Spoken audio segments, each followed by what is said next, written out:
And he goes, oh, I know. He said, when you went in to get your drink of water, I threw it down there because it's going to be at the racetrack. And he said, I had to find out if you're going to cry about your elbow or you're going to finish my pit stop. So that's great to hear that, like, sure, the government is doing something for us, right? Like it's paying back ultimately. I bring the bottle to various friends' houses as a gag gift because it's so fucking bad. How bad is it? It's horrible. It's not palatable. It's not drinkable. Whiskey Acres bad? Worse.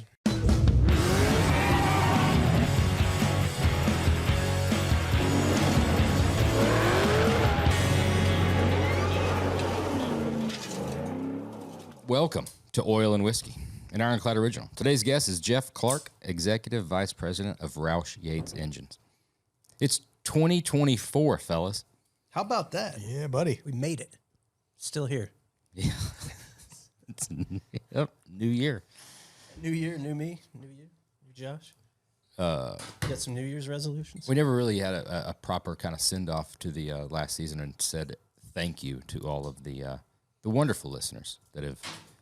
That's why I don't play sports. Yeah, that's the reason.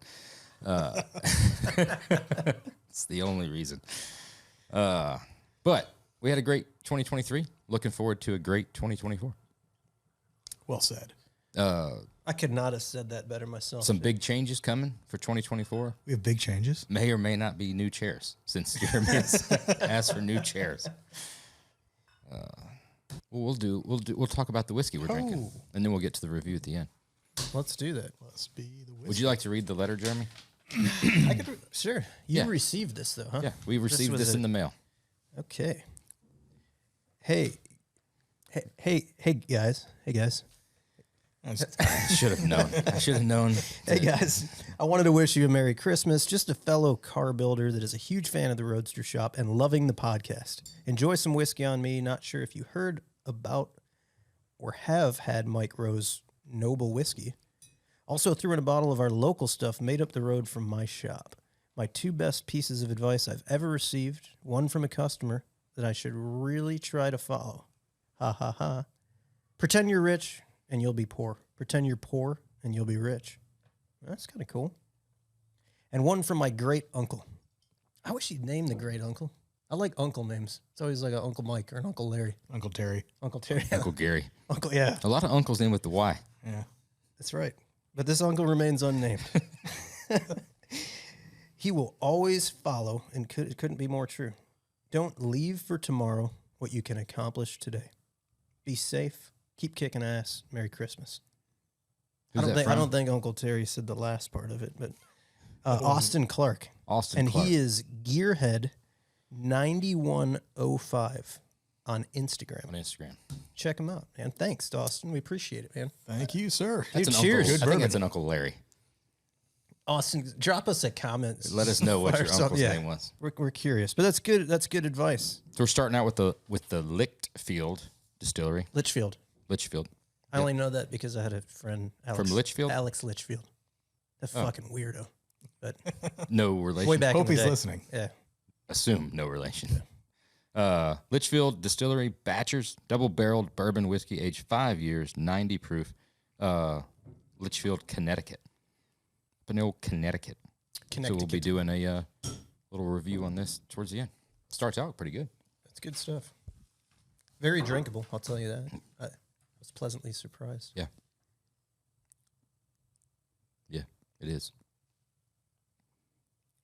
You can tell the double-barreled. Are you reading that because you didn't think that I read it accurately? No, I think I just made it all up. just wanted to see if it was like micro of the micro. Dirty This Jobs. is yes, Micro of Dirty Jobs. This is named after his dad. His dad's name was Knobel? Maybe granddad. But his last name was Knobel. He's a noble man, that Mike Rowe. Tennessee whiskey, barrel strength. Mike Rowe's, I don't know the man, so and He'd be a good dude to have on here. it would be great. I'd love to have Would him on love here. that. If only we would have reached out. I'd love to just A have dozen him times. talk me to sleep every night. His voice is just... Tell you what, have you ever listened to his The Way I Heard It? Yes. Oh, it's an awesome podcast. Phil turned me on to that. Yeah. It's Josh fucking turned great. me onto it. It's It's full circle here. it is full circle. It's a circle. It's almost kind of like old Harvey, Paul Harvey's little radio way back in the day. You remember Paul Harvey? I'm not as old as you are now. I was listening to it with my dad, but it's like short little stories and stuff. So he kind of does it in that way. And, but yeah, he's got his mission to bring the trades back and everything he's always done. He's overall just a kick-ass dude. Yeah. His message is awesome. His shows are awesome. I bet you he's got a surprisingly firm handshake. I think it's just about the right amount, I'd guess. Really? Yeah. Because you come in hot. There's nothing worse than coming in with a fucking like death grip, you know? I mean, I know you get surprised. It's off-putting, right? I don't know if he knows that he's squeezing. No, as I think hard he as does. I think he's shaked enough blue-collar hands that he knows How to how do to, it. how to come in with the right pressure. You think he ever dead fishes anybody? No. Mike doesn't fuck with You don't dead think? fish. No.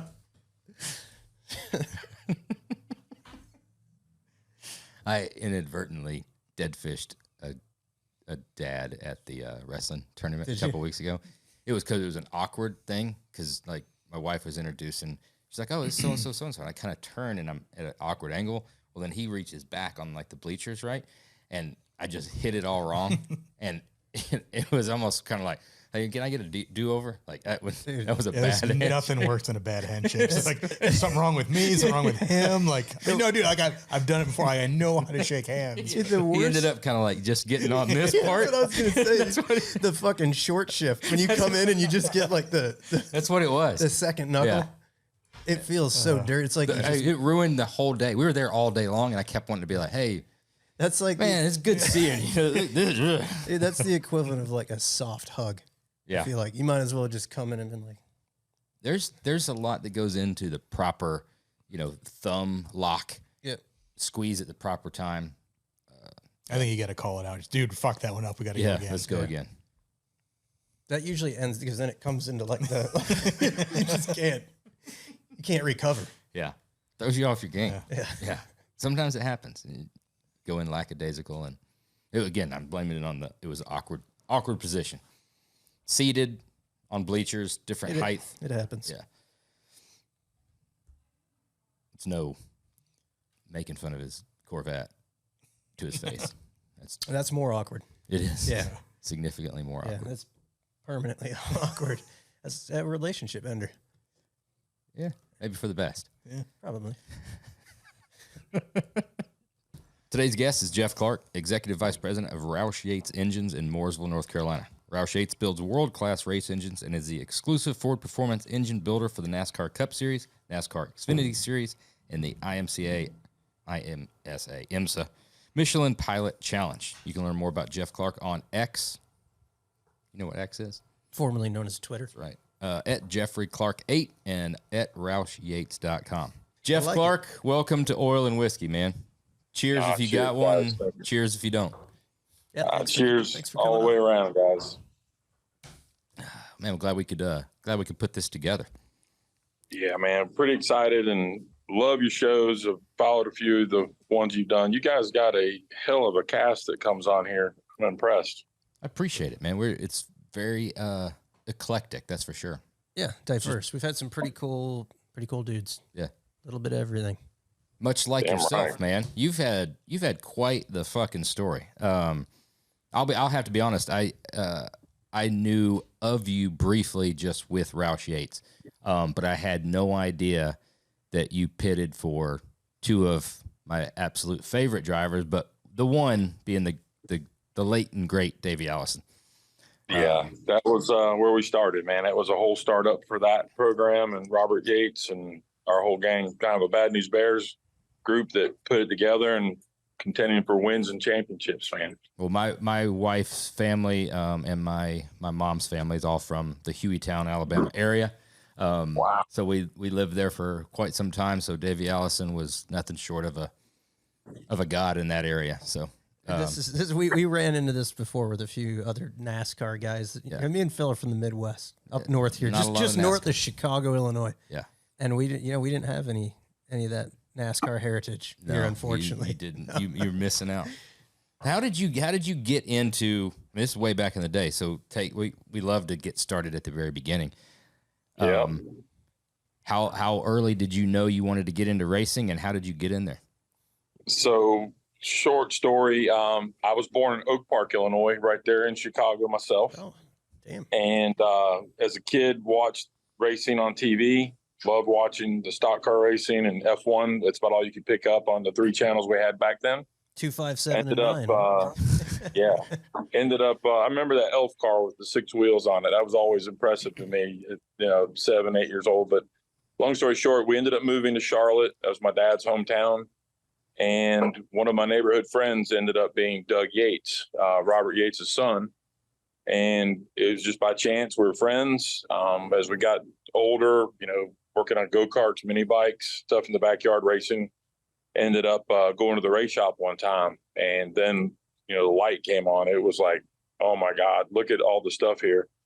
Equipment, cars, and it was one of the older engine shops. Robert had his own independent shop building engines for a lot of different people. Not sure if many people know, but Richard Petty, famous for his 200 wins. Robert built his 199th win and the 200th win there at Daytona.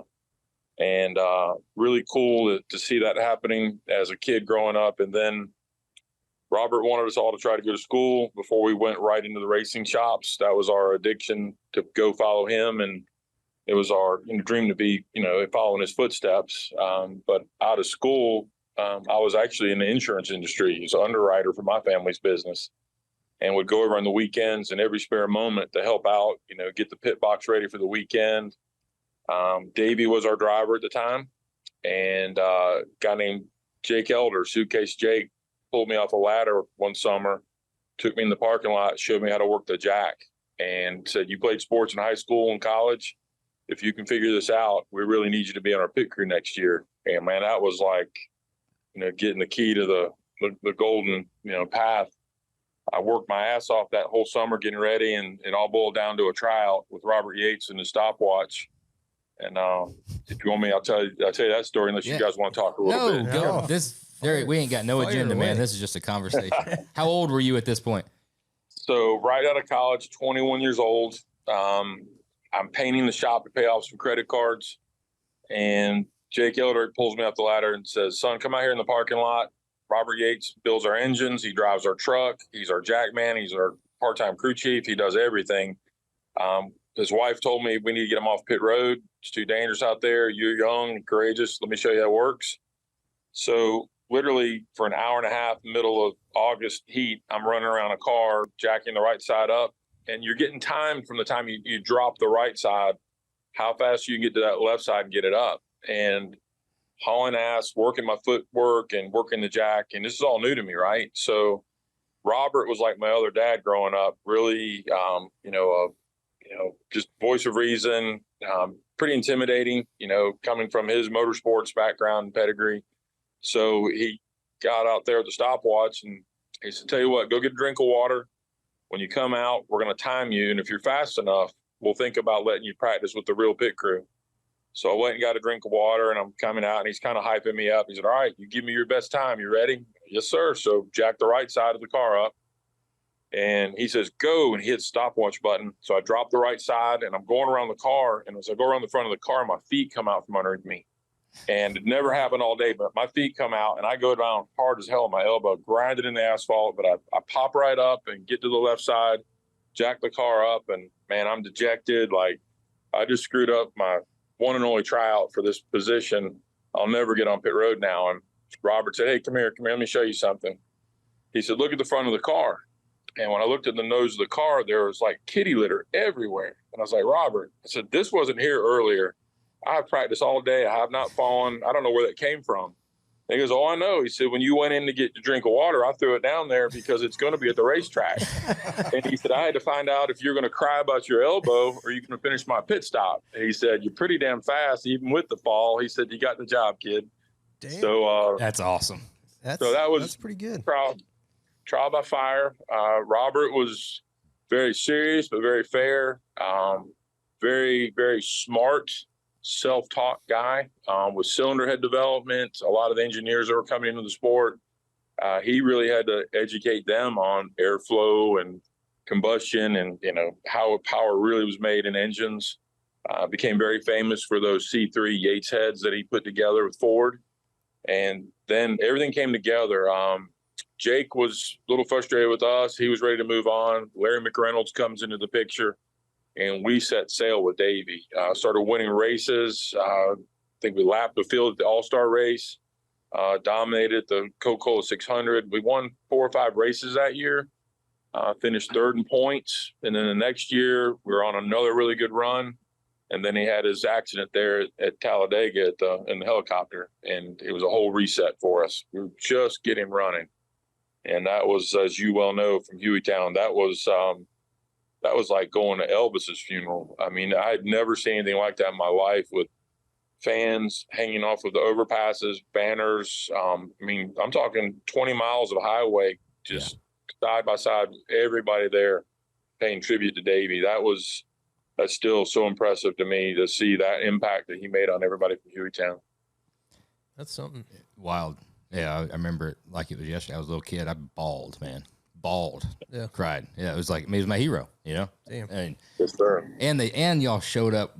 Thing I always loved, like, always put on a show. So you showed up with a damn good looking car, always. I mean, chrome wheels, reflective number. I mean, it was a completely different look. It was the total package. Yeah, it was a total package. It was pumping chest out of like, we're gonna be fast, but we're gonna look damn good too doing it. And yeah, see how that shaped you as a young boy. Yeah, shaped you a lot, man.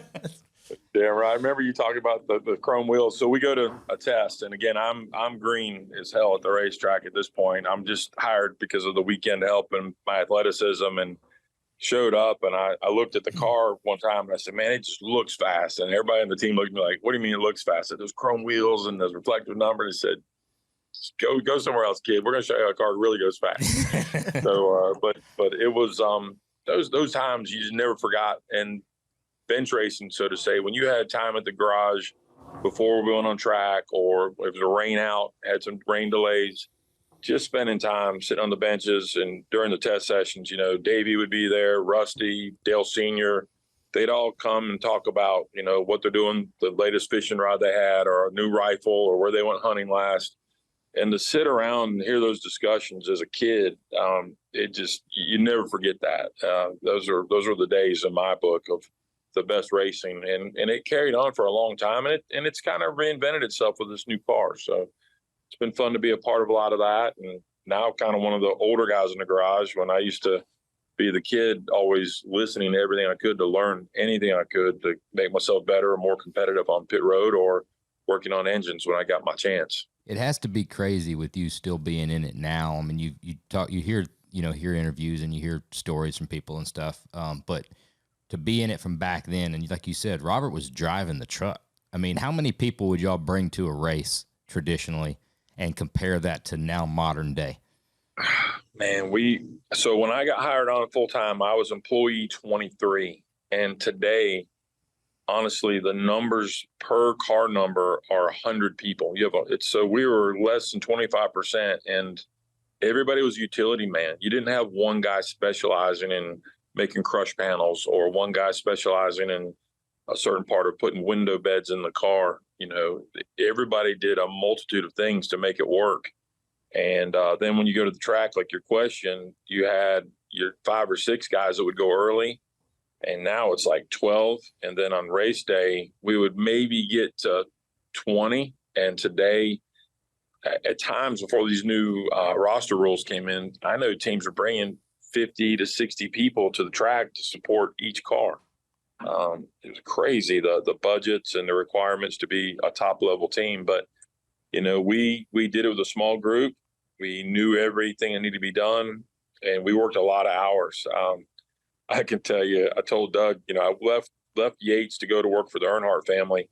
And when I got up there, I was staying late at night, because a normal night at our shop was like 9 o'clock was the early night. If we had to work, we'd stay till midnight or till it was ready to go to the track.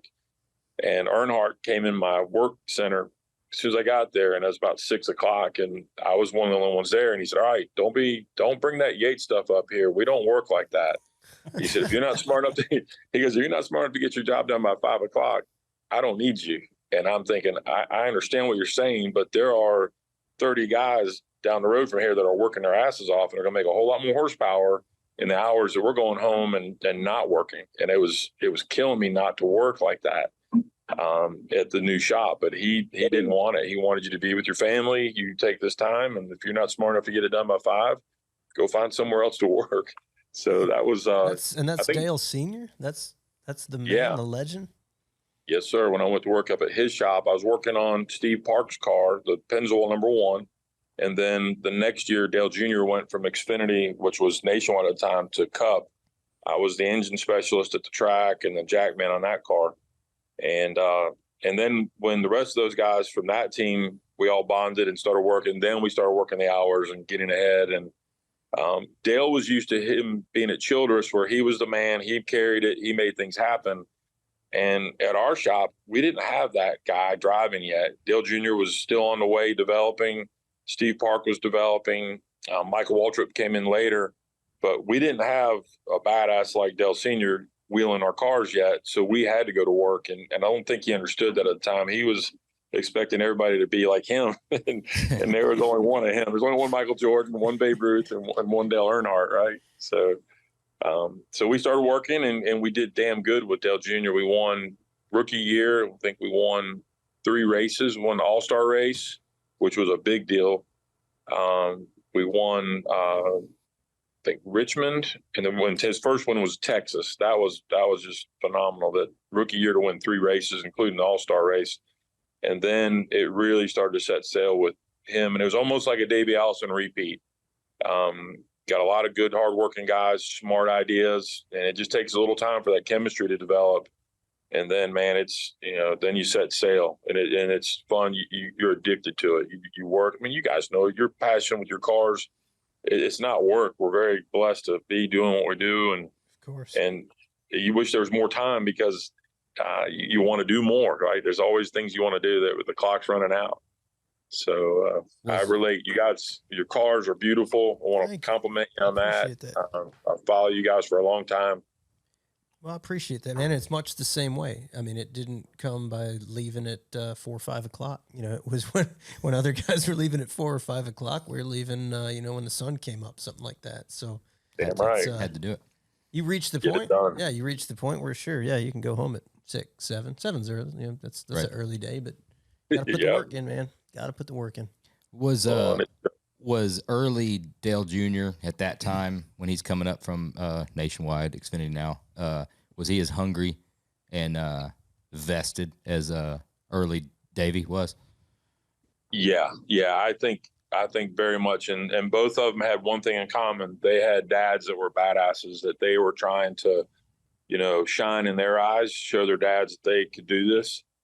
And, Bobby Allison, before Dale Sr. came on, Bobby Allison, he was pretty badass himself in those days. The days of Bobby Allison, Cale Yarborough, they were pretty good contenders. And Davey wanted to prove himself that he was going to be the next Allison to carry the legacy. And Dale Jr. had the same thing. Dale Jr. wanted to win the championship rookie year so bad. I mean, he pushed us all very hard to do something that has not been done. A rookie has never won a championship, and we felt we could do it. I think we finished 5th in the points that rookie year. I have to look back, 5th or 6th, and it was just a few races that could have put us into it.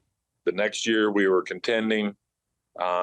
We were all over a championship battle. Carl Edwards took us out, I think, at Atlanta, and that killed us. And then we came back and we won at Phoenix, and then Homestead was our Achilles at the time. Dale Jr. just did not like that track and had trouble running it. And we think we finished 3rd that year. But, right out of the box, hungry as could be, hungry as hell. Who was harder to please, Dale Sr. or Bobby Allison?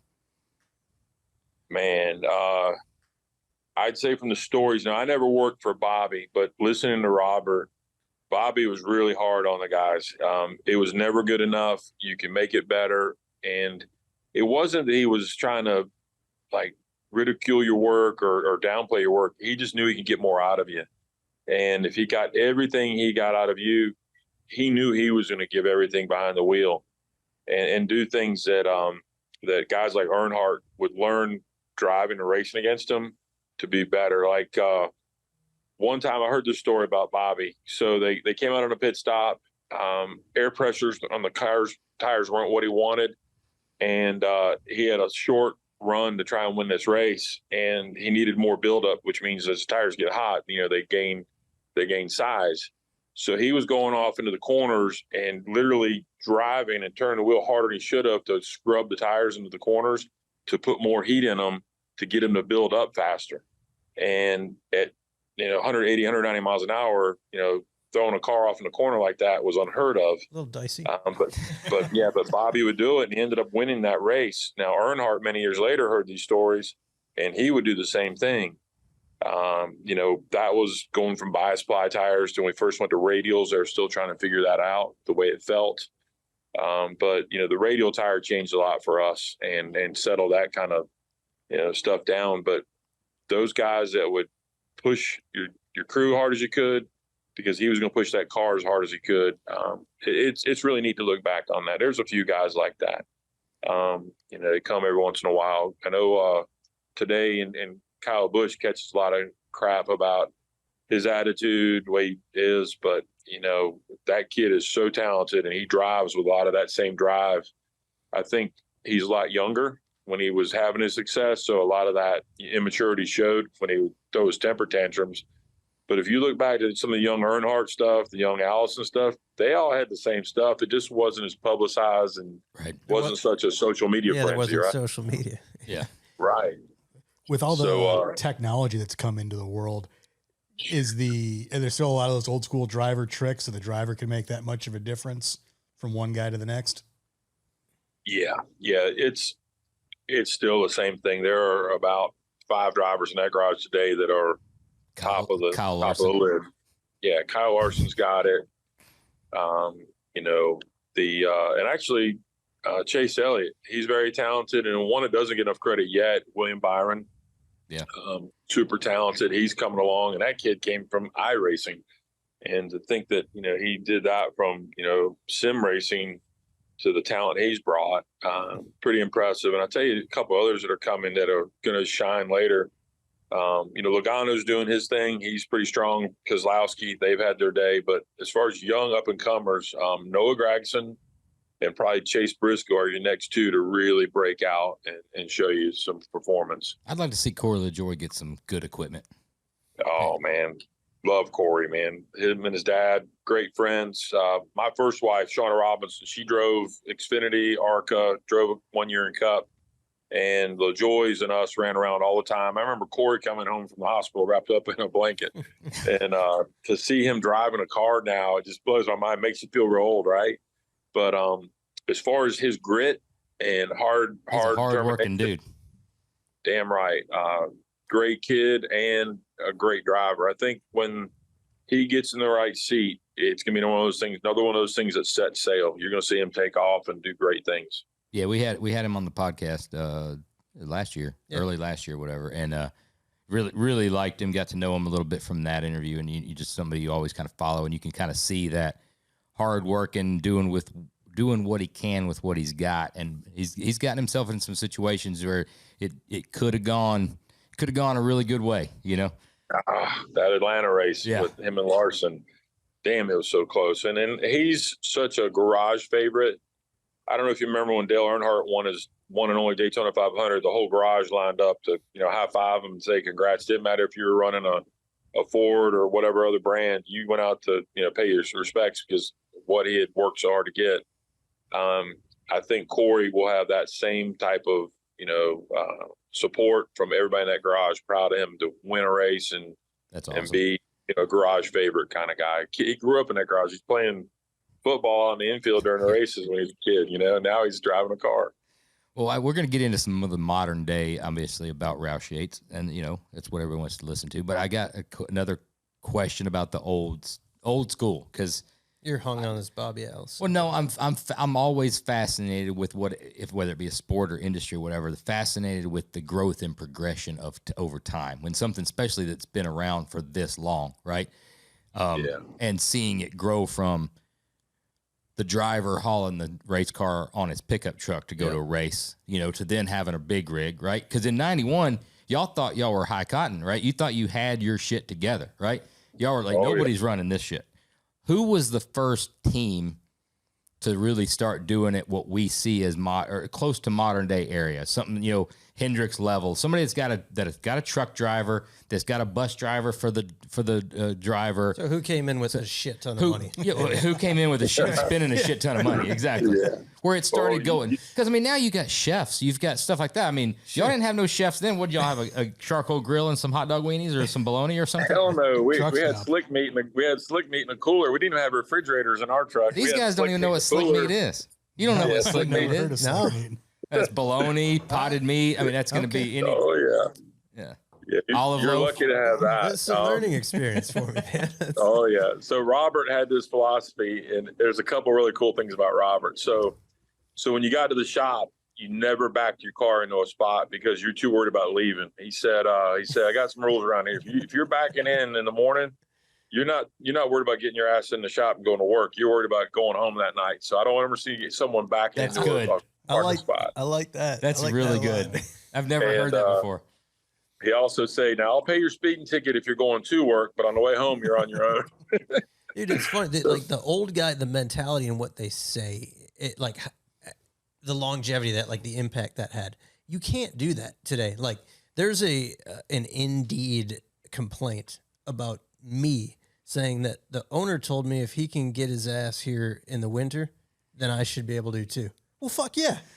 like, you know, if Dale Earnhardt said that, you get your fucking ass to work. Yeah. You know, but you can't, you just can't.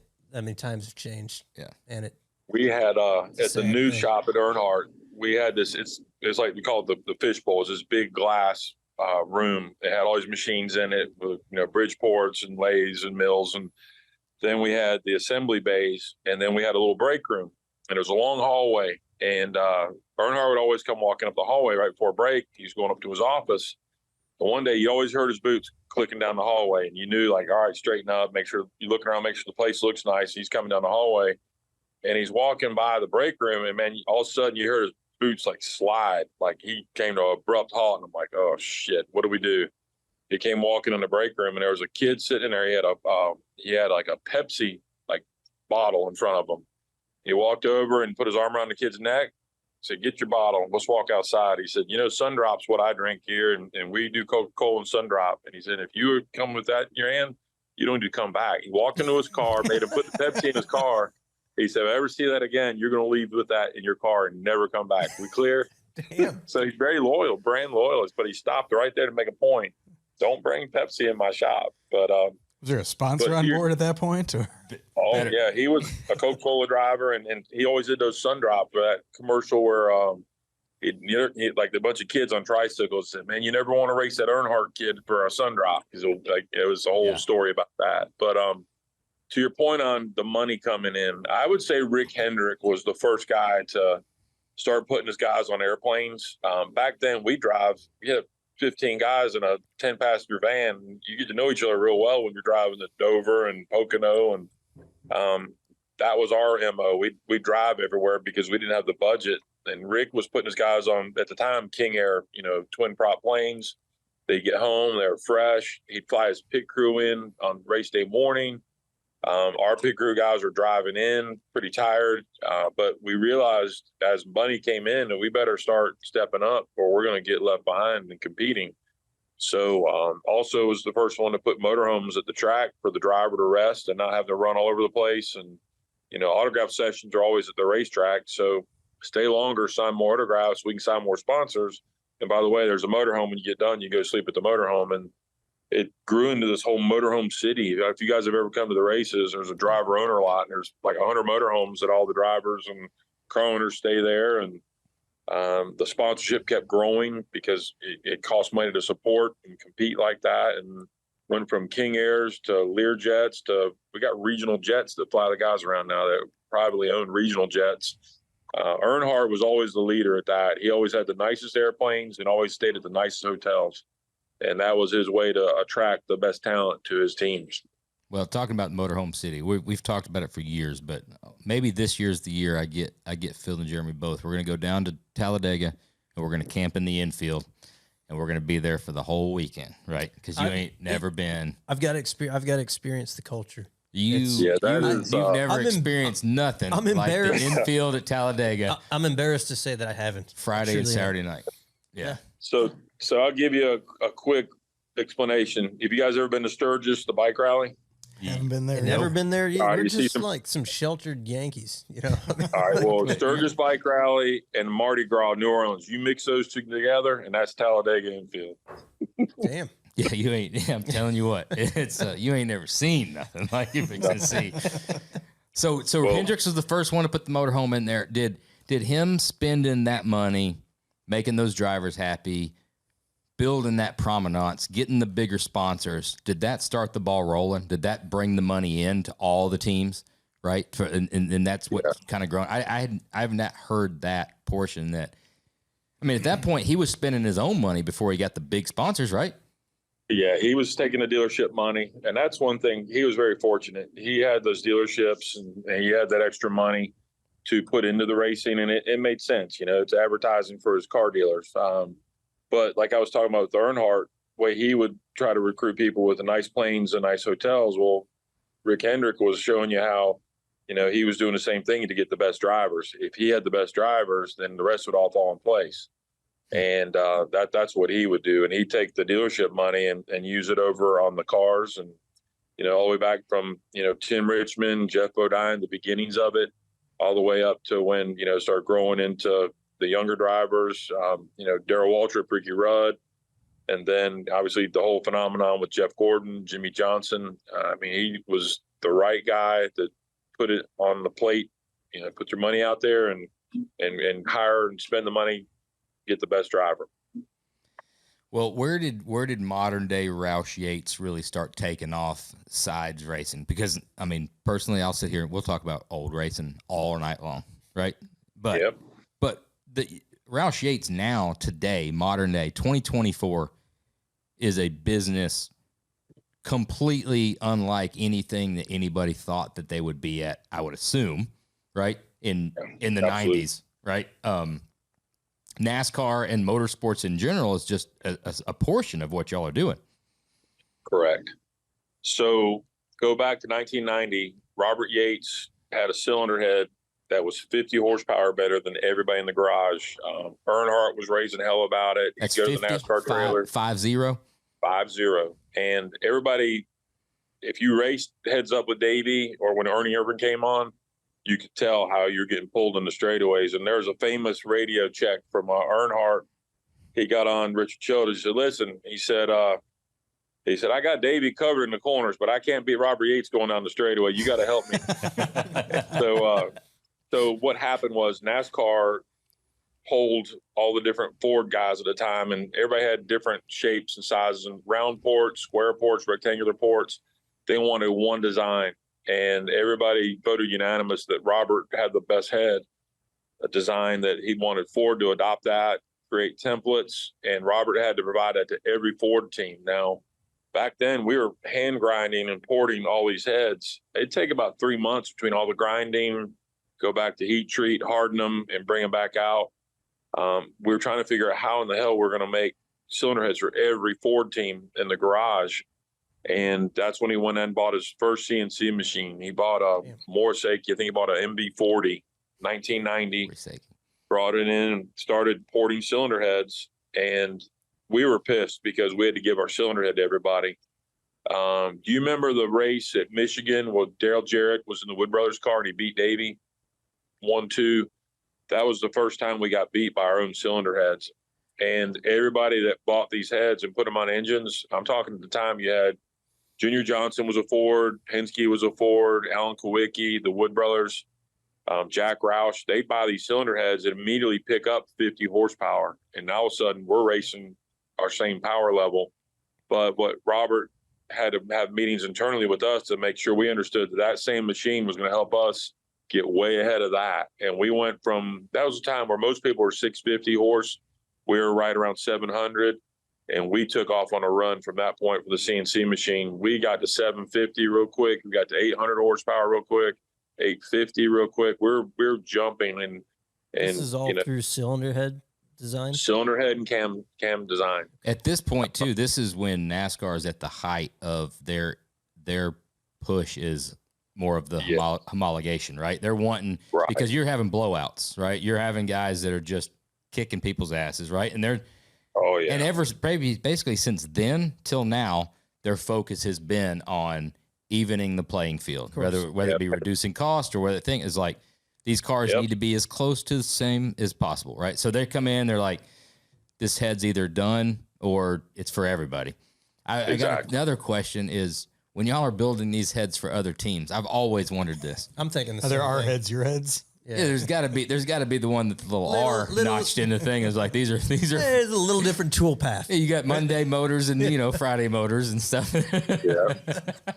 So, in the old school of it, absolutely. And then you had engine builders, so you go back to the day when you had 40 teams in the garage, every team had their own engine builder, and they had their own, network of part suppliers and cam grinds and pistons and their own recipe, how they built their engine. And, everybody's engine was a little different, but it always catered to their driver. Some drivers wanted bottom end to come off the corner. Other guys wanted mid-range to top end to just send it into the corner. Everybody had a little different strategy. And when you had days where you put it all together is when you saw somebody, lap the field, so to say. But what happened was CNC technology came into everybody's garage. Everybody started buying these machines to make parts, pulleys. You're redesigning a lot of things in your engine and your cars, your chassis spindles. So all this technology is coming in. We're hiring more and more engineers to make the cars aerodynamically more competitive, more downforce. I mean, it was just like the height of spending. So that first year of Davey with us, we barely had like $850,000, $900,000 to race off that year very quickly. And I'd say every year from 1990 on, the budget doubled, went from, $800,000 to almost $2 million to $4 million to $6 million to $8 million. And in the height of racing, we were all spending $40-50 million a year on performance, and hiring some super intelligent guys from, the best universities, from astrophysics. A lot of PhD guys got into it at that point. It was F1 racing, that technology level in little old North Carolina. And it was amazing to see that happening. The cars were going so damn fast, like at the 2 mile tracks, we're sending them off in the corner at 233 miles an hour. Jeez. They couldn't feel the mechanical grip. Harvick said it best. It's like flying a damn airplane off in the corner and hoping it sticks when the mechanical grip came back to it. So what I'm leading up to is all this technology and speed got to a point where it was dangerous. We started having wrecks where cars were ending up in the grandstands, parts were ending up in the grandstands, fans getting hurt. So they slowed us down with a engine rule. They started restricting power, restricting our cam from a flat tappet to a roller cam, and then the gear ratio. And then the biggest change, which led to the new technology at Roush Yates, was running engines twice.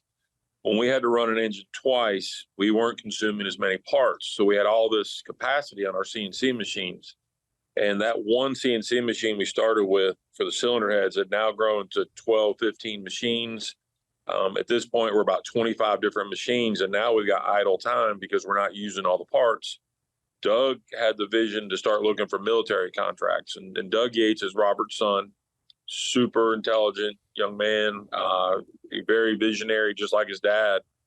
And he tasked a lot of us to go out and find, a contract that could fill a machine up in the off hours to keep, guys working. He never wanted people to lose jobs with all these changes in the rules.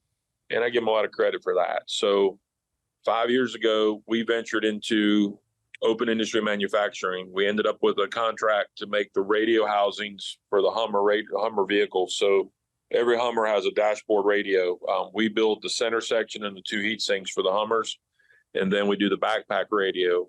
And it started with that. And now we've got close to 80 machines, 115 employees that do nothing but aerospace, defense, and medical products.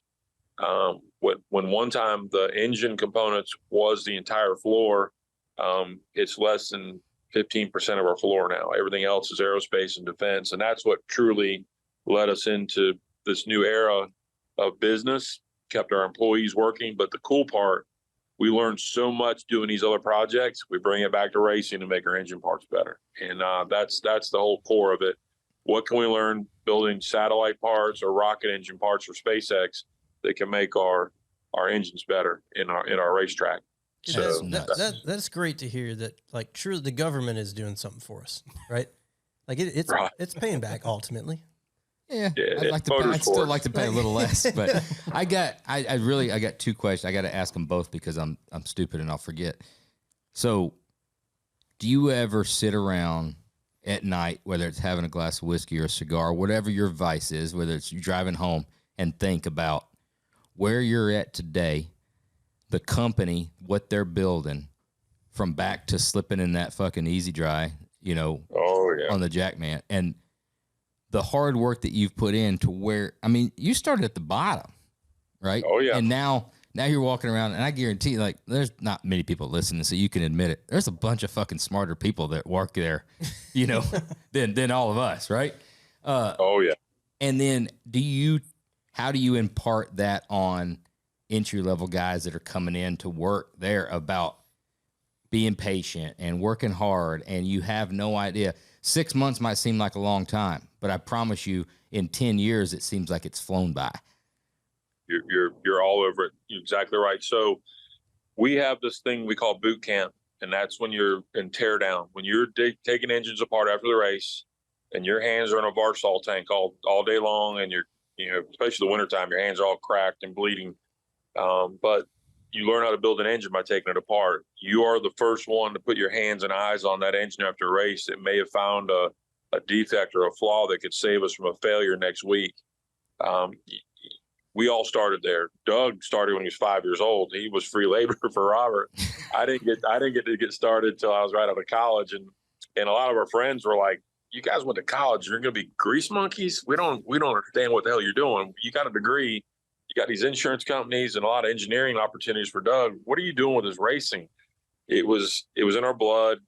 We couldn't get away from it. We were addicted to it, and we didn't think anything different about it. We dove in, whatever job needed to be done. From, we always joke, if you clean the bathroom really good, you're going to lead to your next opportunity. You're going to get to work on the engines. You're going to take them apart. You're going to wash all the pistons, the oily, dirty parts. And then if you really work good, you can get a job in the machine shop, or then eventually get to build engines, put them together, and then running the dyno is like the pinnacle. When you're pulling the throttle on 800 horsepower, there's nothing like that.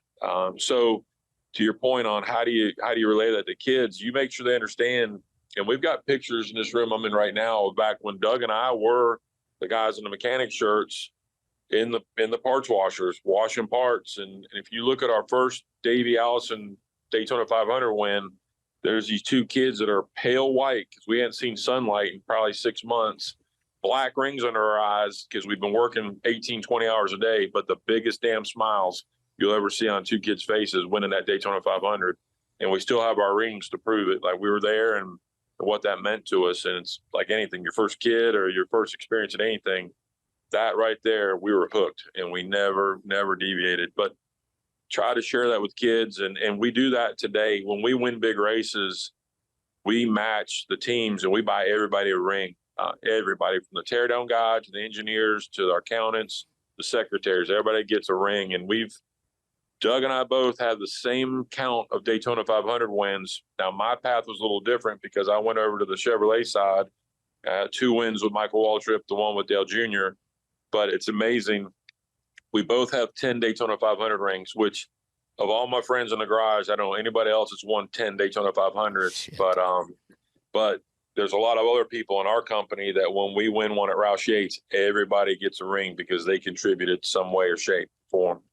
So that's one way.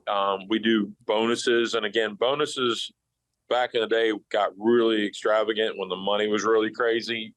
There's still a bonus is a bonus. You should never expect it. And it's nice to receive it. And they're still reasonable. We do bonuses with our guys and girls here and take care of everybody. So those are the ways you keep people motivated. But it starts with your leader, right? Robert was a hell of a leader. Jack Roush, a hell of a leader. 2 Hall of Fame guys for NASCAR. Doug carries the torch now for us. And all the rest of us at the mid-level are trying to be good leaders and shepherds of the company to keep it on track, make sure we do good business. Don't waste money or time.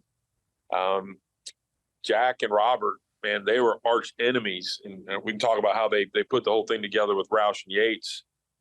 man, they hated each other. They would wreck each other in rental cars leaving the racetrack back in the day because they hated each other so damn much. I'm gonna need to hear more about that, like in particular. Yeah, Little Days of Thunder action. One of the best examples of that. Oh, hell yeah. There were some years that the rental companies wouldn't let the race team guys have rental cars because we damn tore them up so damn bad. And it was right before I came into the sport. When I got there, we were being a little more respectful because we were working for Robert. He was more like a dad figure to us, and his days of running hard kind of slowed down when we got there. And he wasn't the guy in the bar. He was the guy going to bed early so he could beat the guys that hung out in the bar all night. Now, he would have a beer and he'd celebrate in good fashion when it was right, but he was always about, work hard and you can play hard later. And when we play hard, but it's usually after a championship or we've done something that's, momentous, not just going out every night and getting hammered at the bar because we're out of town. He made it a point that you stay focused. And he said, one other thing he would always say, he said, you guys like to go out and beat on your chest all night. He said, but the day you screw up on one of my race cars is your last day working on my race car. He said, so stay focused and we'll celebrate at the end of the year when it's right. And when we'd have year-end parties, we'd have year-end parties. I mean, they'd go about a day and a half. But, so whoever produced Days of Thunder, they obviously did their research. Because there was a pretty solid rental car scene in that where they just thrashed. It was based on true events. That's factual. That was real deal. That was Jeff Bodine and Tim Richmond. That was a real deal. I hear that story from Mike Helton. So Mike Helton was, a young guy in the sport at that time, but he was running Bristol Motor Speedway for the France family before he climbed the ladder to become the CEO of NASCAR. But he'll tell us about that story where those two guys were tearing up each other's cars at the racetrack and to the point they couldn't finish races. And he wanted it to come to an end. So he had them come down to Daytona and he made it a point to put them in the same rental car so they could kind of hash it out before they got to dinner. Well, there's no way in hell he's going to get in a rental car with the other guy. So he got in the other one and they're racing to the hotel for the dinner. And that's a real deal. I mean, down on the beach, beating the shit out of each other. And that's a real story, man. Dude, that's unbelievable. Like the rental cars are amazing. Like granted, there's never going to be a full feature film done on us. And we don't have the funds to do cosmetic damage to the rental cars. But we have mechanically damage. We've done cosmetic damage. We just fix it before you bring it back. Right, but we mechanically thrashed them. But you know Kyle Tucker from Detroit Speed? Oh, great. Good friend of mine. Kyle Tucker's an awesome dude, right? And I think we should air this. It's been long enough that the world should know about this. I think we brought it up with him. Did we? Yeah. Kyle Tucker drives this the HHR? Well, Kyle Tucker drives the shit out of a race car, right? But he not a can't rental drive a fucking rental car to save his life. Good track day. Phil was in the car with him, right? And he piled up that. Yeah, we were leaving dinner and we're driving and road merges and Kyle's going straight. I'm in the back seat. I'm like, hey, Kyle, he's got to see it. Like he's got to see it coming. Kyle, boom, blast the median. Like it's nothing, just unfazed. Like the whole car just was rolling everywhere. Oh, yeah. He drops you off at the hotel to get out, and like one tire's down to like 10 pounds of air. Fucking rims full of over. Yeah. The next morning, their rig's right behind ours, and we just hear someone just beating the shit out of a piece of metal. Walk back there.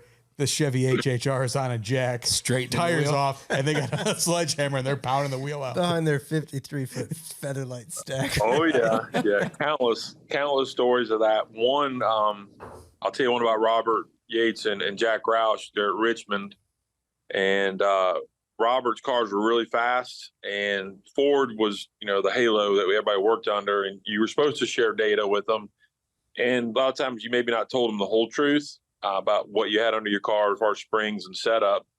Well, I guess one of Jack's cars, I think Martin out-qualified Davey, and it just pissed Robert off. And as we're leaving, Robert's in I think he's like in a Crown Victoria or maybe a Lincoln Town car, and he's got his wife, Carolyn Yates, in the passenger seat, and Jack's trying to merge, like force his way into traffic.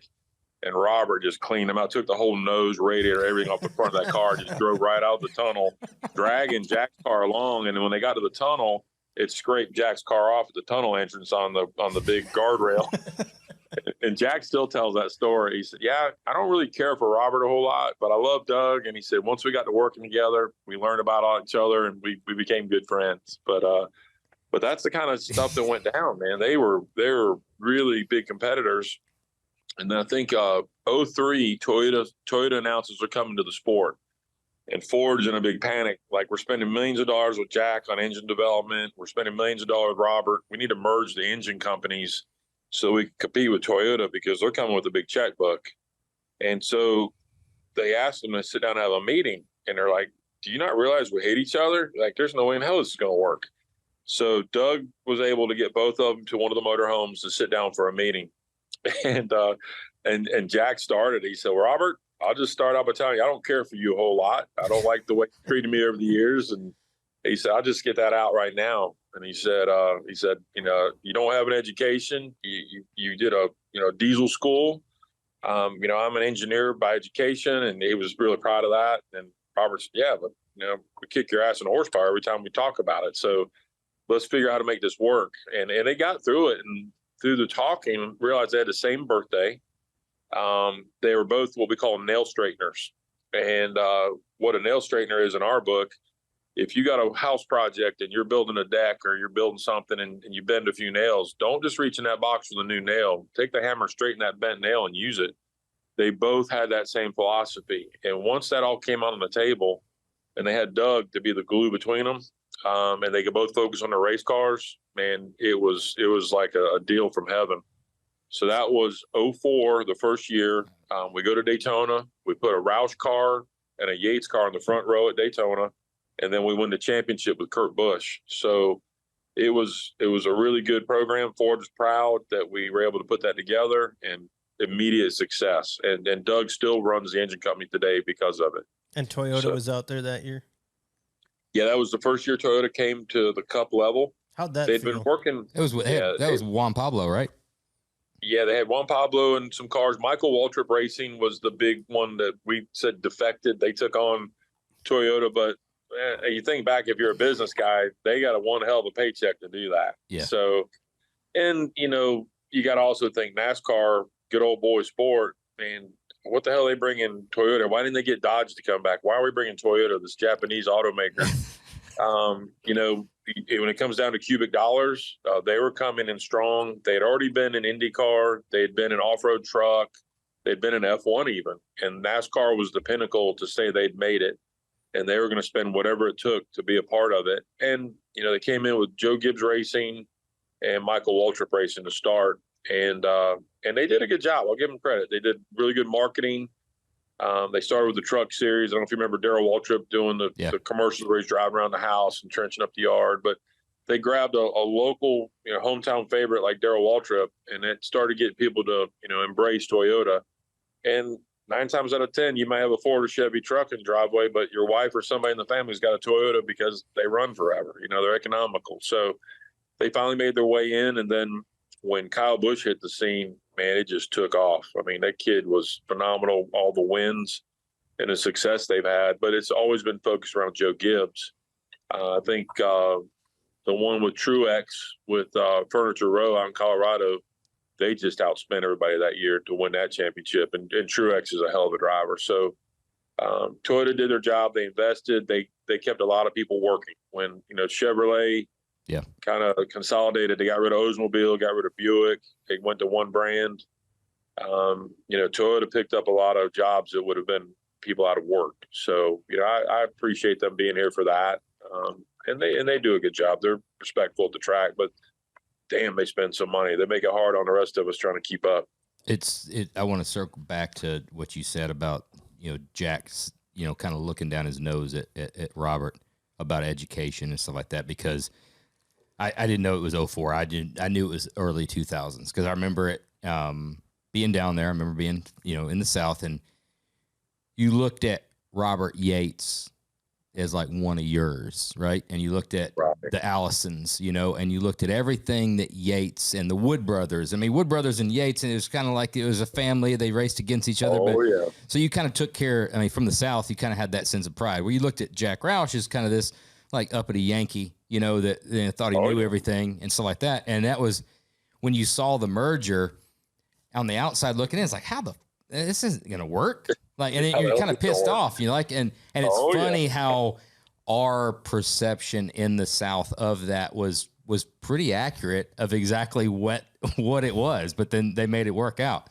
That's amazing to hear that, because that's what we felt. Like, what the fuck? Oh, yeah. I mean, Jack Roush don't need to be fucking around with Robert Yates. Robert Yates is the man. These are like family, like dinner conversations in the South. Oh, yeah. Yeah, absolutely. It's absolutely family dinner conversations in the South. Talking about, Robert Yates and Jack I'm Roush. just trying to figure it out, man. We were like, Dad, how was work? No, NASCAR rules the South. Still does, man. Still does.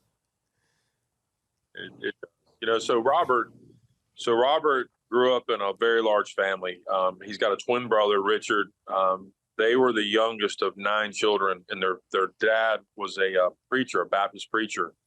And all the brothers and sisters were in the ministry. They do mission work abroad. They were always in the church. And Robert and Richard were much younger, and they were always hanging out the drag strip, hot rodding cars and getting arrested on the weekends. And they were in trouble all the time. So Robert was about to get failed out of high school and also thrown out of Charlotte for all the speeding tickets. And one of his sisters up in Winston-Salem grabbed him and brought him into their home, made him go to a vocational school, went to, school every day. And the thing is, when he went to the vocational, got his GED, he made straight A's because his sister was sitting on top of him, making sure he did it. And then when he went to Wilson Tech, which is a small vocational college up right outside of Winston-Salem, he went into diesel technology, and he learned how to work on tractor engines and Caterpillar and all those things, and went to work for a Caterpillar dealer here in Charlotte. And that was about the time Holman Moody came into really its prominence with Ford. And one of the guys at the diesel center said, "Hey, you don't need to waste your time here working on tractors out in the field. You need to go over to that Holman Moody. You're smart. You know your math, your science, your calculus. You're very intelligent. They need people like that building engines." So he went over there to work in the air gauge department, and that was basically fitting bearings and rods for blocks and for connecting rods. And very quickly he was out working everyone, staying late. So it's him, Waddell Wilson, a few other legendary engine guys were there learning their craft, and Robert just climbed the ladder so fast there. And then when Holman Moody shut down, Junior Johnson snatched him up, said, "Hey, you're coming up here to build engines for us. We heard you got a really good engine package." And that's where it took off for him. But he learned the basics, the math, the calculus, and he understood timing of valves and camshaft design probably way before anybody else did, and was really making huge cylinder pressure, which is horsepower, in the 70s and 80s. And then he learned how to make it live by putting the right oil and the right textures and coatings on the parts. And then it was all self-taught, though, is what I'm trying to say. It was all self-taught. And then, Jack comes in, like you said, the cranky Yankee from Michigan, and knows everything because he's got an engineering textbook, and he's got a building full of engineers to fill him with all kinds of ideas.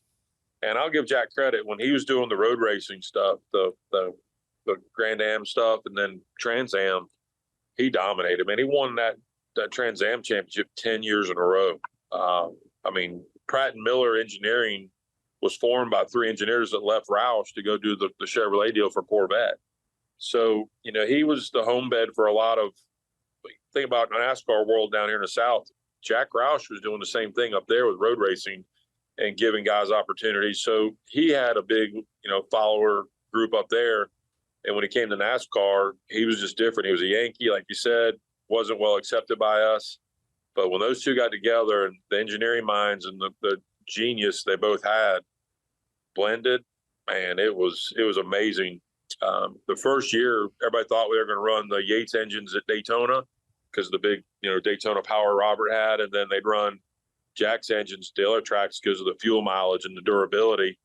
And Doug sat everybody down in a room and said, "All right, I want everybody's best practices. I want to know the best ring package, the best bearings, everything the best is going to be on the table. And we're going to decide what a Roush Yates engine is, and we're going to build the same engine every week as a spec. And then in the parallel path, we can develop and bring new ideas. But we've got 10 teams that want engines.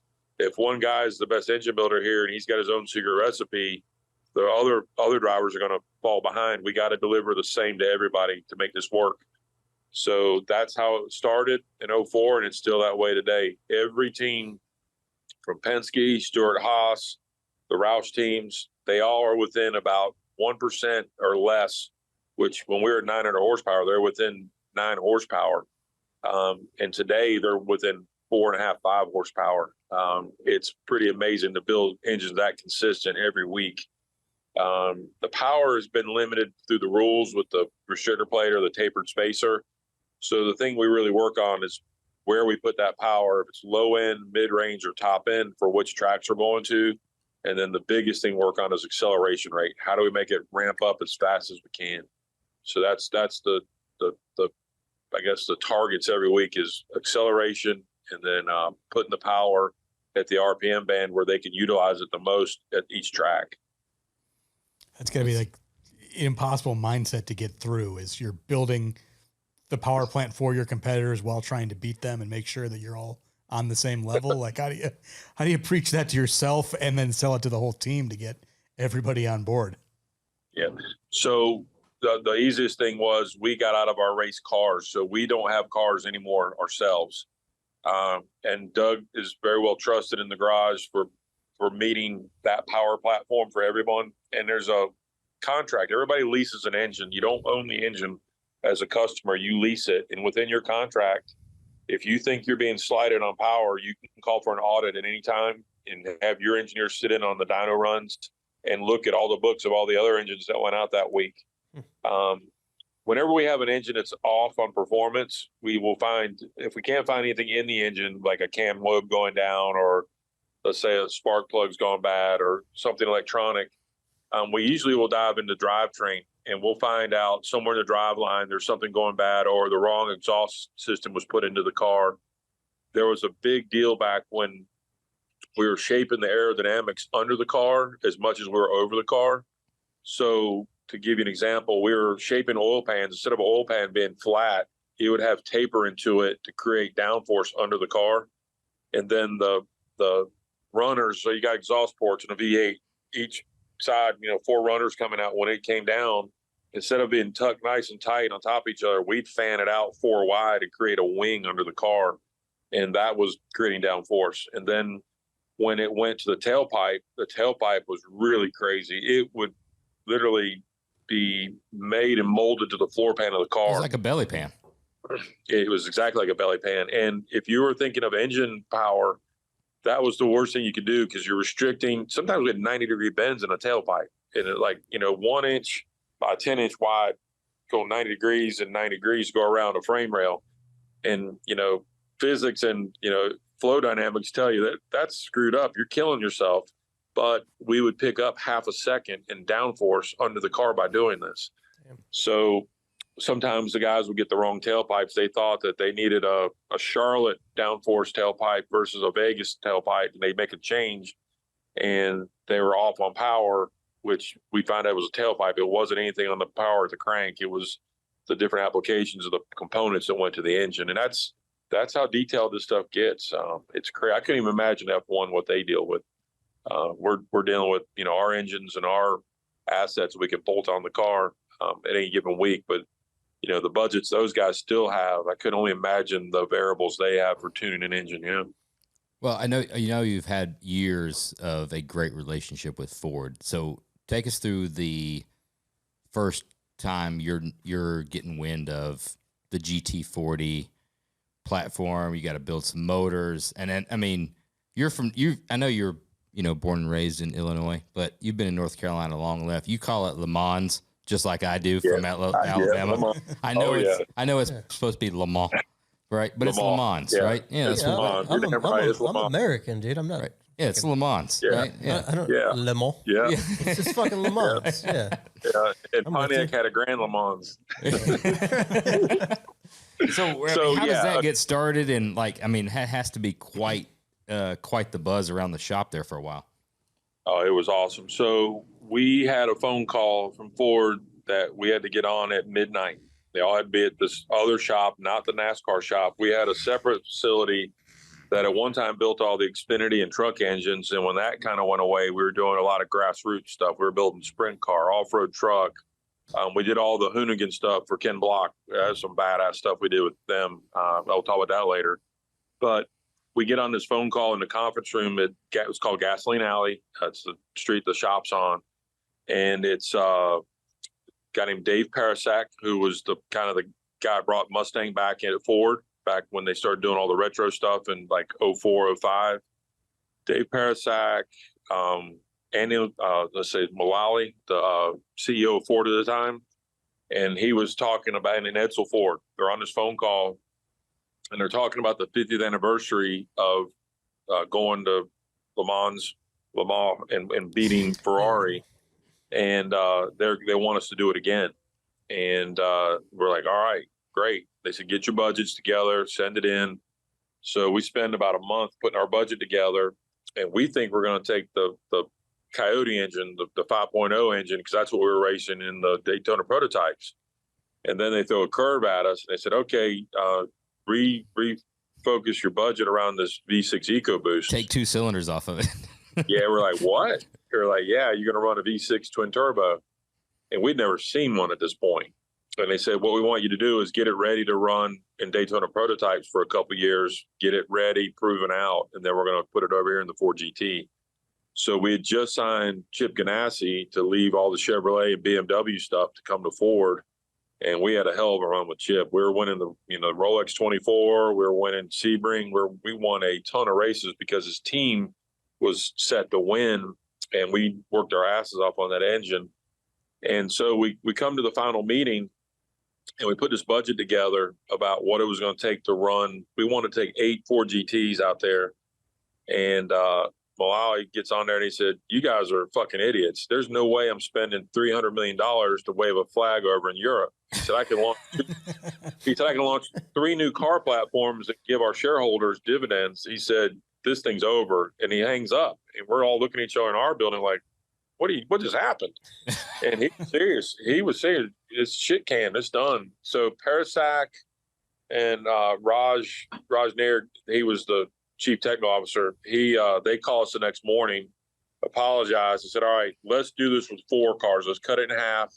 Get really nimble, guys. How can we do this? So we took a $300 million budget, which was crazy with all the testing and engines and cars we were going to do. I think we cut it down to about 80 million. And they signed off on it, and it was called Project Phoenix because the original one it was Project Silver. They wanted to go on the 50th anniversary. They retitled it Project Phoenix because the first one crashed and burned, and then it was on. And they took us up to Detroit, the old Mazda plant in the basement. They had all the clay models of the new GT, and it was like spaceship. Like, what in the hell is this thing, man? The wings, how the air went through the body versus, a full, shape of a car, how the air came in on the quarter panels on the rear, went through the intercoolers, and it came out the taillights. The taillights are directional for lift or downforce in the car.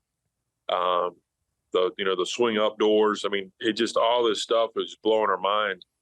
And we said, you're serious? We're going our way. And they said, yeah. And they said, well, just a little bit of pressure. 50 years to the day, you want to go over there and sit on the pole and win the race just like you did. And if you look back at that Ford Ferrari, they had 4 years of screwing up to get that right. They didn't just do it year one. Yeah. But the pressure was on us to do it year one. And we did it. Started out that year was a little troublesome. We had some problems with the air shift in it and the transmission and then the brakes.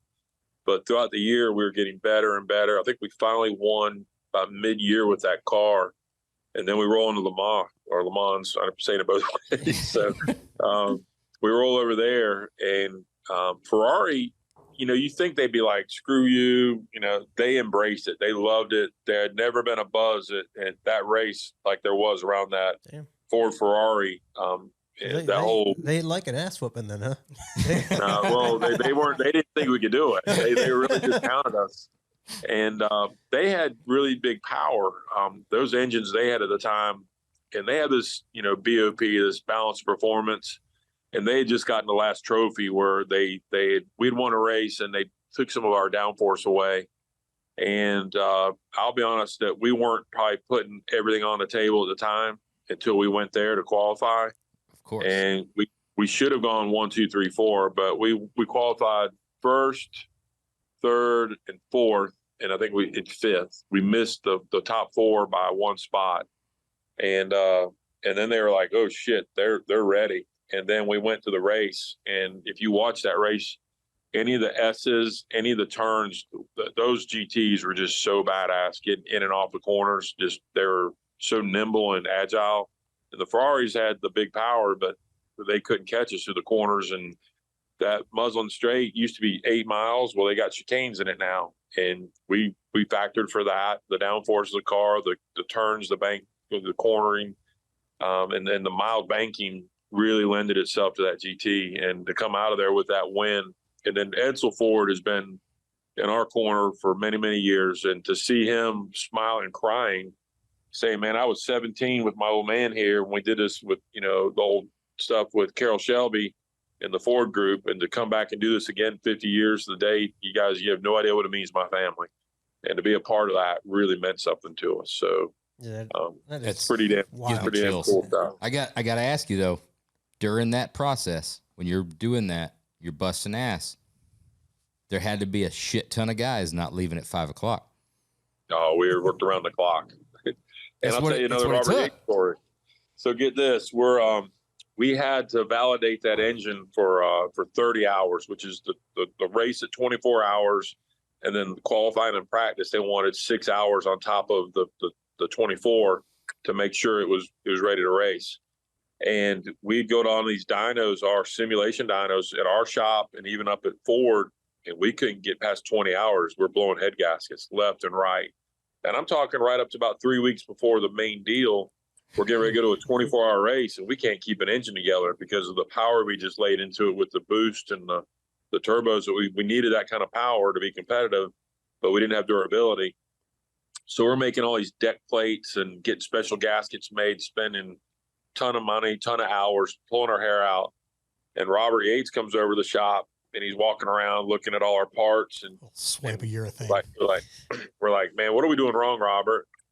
And he goes, you got any brass? You got any brass rod? I said, yeah. Like, so what size? I told him like some 1/2-inch dowels. And he said, yeah. He said, go over to the lathe. He said, make me maybe a bunch of pieces about 1 inch long down to 7/8 diameter. No, go 1/2-inch diameter. He got a drill out and a reamer, and he drilled 3 holes around the sides of each cylinder, pressed the brass in there on each cylinder. So each cylinder, he kind of triangulated each, is the open deck, right? Triangulated it. He said, all right, put your gaskets on there and go to the dyno, see what you got. Man, first one went 40 hours. We're like, how the hell did you know to do that? He said, back in 68, Chevrolet bought this open deck big engine to try to run with the Hemis of Dodge, and they are doing the same damn thing.